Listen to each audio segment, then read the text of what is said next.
Ugh, been losing my hair from the VR issues this week. But I overcame. And this is how. So this week, I'm going to be going over what I've been doing with VR and SCP Blackout, a lot of the issues I had,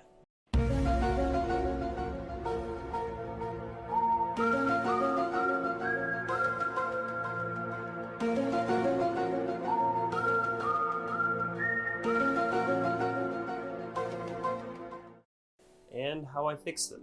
And a little throw in on how it works in case you're working with Unreal and want to know how to make VR work in your game. So, since the last video, the bulk of the work's been on interactions. We've got doors, levers, buttons to press, and valves. Those damn valves. I've also converted quite a few objects where you can now pick them up, throw them around, smack them around, and just really have your way with them. Like, whatever you want to do, just have at it. Overall, it adds a lot of interaction to the world where you can just, feel immersed, like you're there. You can just, touch things, knock them around. So after the valve incidents, I went to go redesign and tweak a bunch of things that have always kind of bothered me. Like things or areas that never really made sense, or I had a certain idea in the very beginning, back before it really turned into a game, and just kind of got stuck. And going back and fixing them, it's sort of like scratching an itch that I didn't even realize I had. And it's just really a little more cohesive and a little more fun, I think. And some ideas that we're really going to be able to kind of tell more story with. I think you guys are going to like a lot. I do got to say that a lot of that's kind of hush-hush right now. It's just between me and Jory. But if you are one of our patrons or even a Discord Nitro booster for a server, just send me a DM, and I've got some gifts I've been saving up that kind of showcase some of the different changes, and I'll feel free to send it to you. So aside from that, the change list on paper seems a bit short this week. So the question kind of comes down to, did it really take me that long to work on some levers and some valves?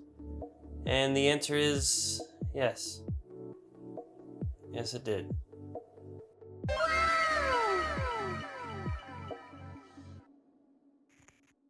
So I've been working with VR a bit.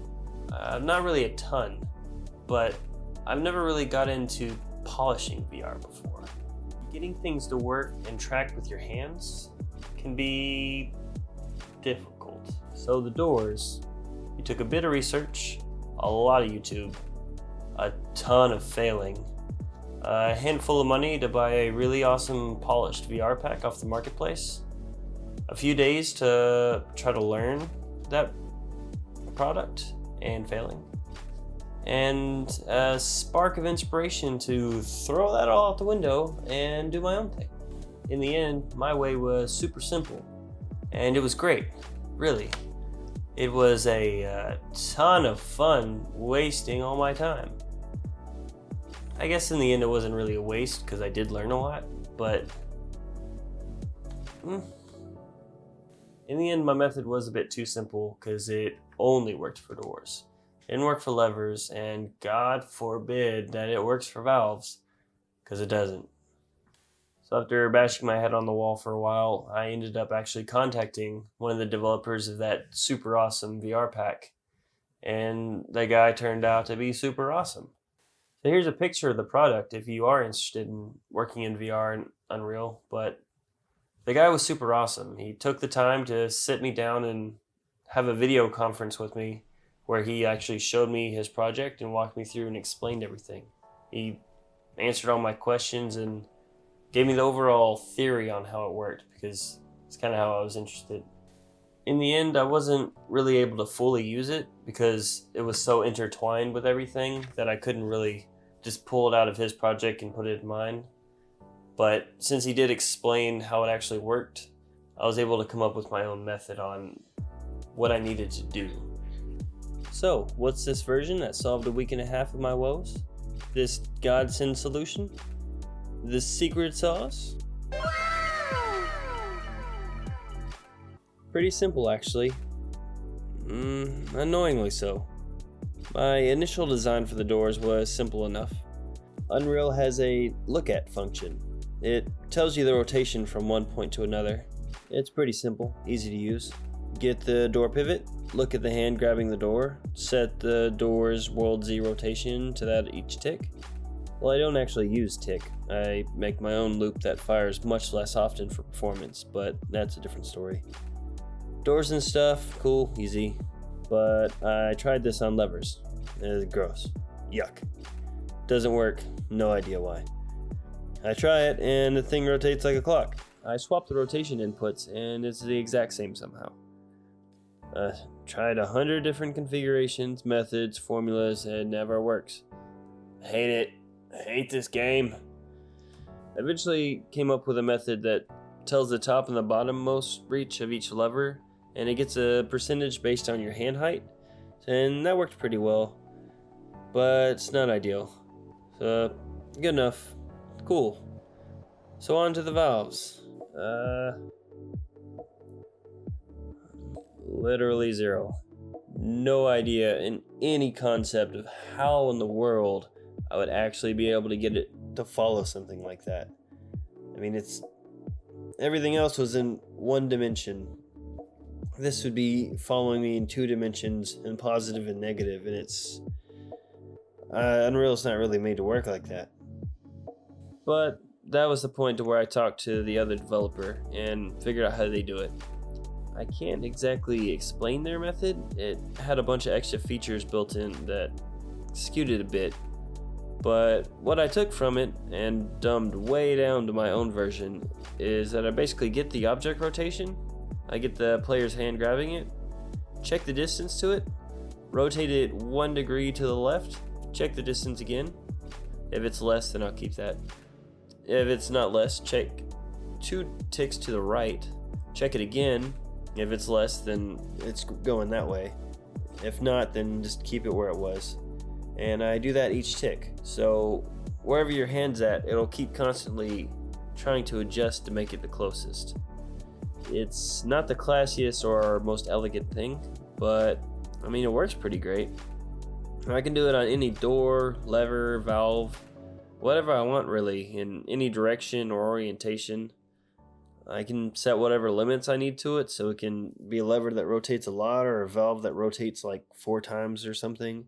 I could probably add some physics to the doors and stuff once I learn it better, so you can like swing them and smack them around, and I might one day. But for now, I'm just happy to finally have this stuff working. I don't really want to break it. And you can't find this stuff laid out for VR anywhere else on YouTube. And I tried. For like 2 days. That's like all I did. So maybe I missed some godsend of a video, but I tried. So if you're looking for something like this and you happen to find it, like, here you go. I mean, I really hope it makes it easy for you, because it wasn't fun wasting a week trying to get this stuff to work on my own. So after I converted each different lever type in the game, each different valve type, every single different kind of door, all one at a time, because I hadn't designed them right, where I could just do a master version and they all inherited it. I eventually got to add some fun stuff, like where you can touch all the things, just buttons to poke to make the elevator work, some other stuff that I don't remember but I know I spent a bunch of time on. I'm now planning on doing the UI side of the VR overhaul, which I'm kind of excited about, and kind of a lot not excited about, because it's going to be super tedious, but I'll get through it. But in the meantime, the visual redesign overhaul is pretty awesome. I've got some cool ideas. I was brewing with Jory on ways to improve a bunch of stuff, things that I was never really satisfied with, but never really consciously thought about until now. Again, if you'd like some sneak peeks, or you just like what we're doing, feel free to become a patron. If you get enough, I might make some Patreon exclusive videos that I put up. We're also doing a special 7 Days to Die event on December 14th, where we'll be playing on the hardest difficulty. We'll only have 1 life, and I'll be recording it with like a spectator cam. well, my wife will be doing the spectator cam.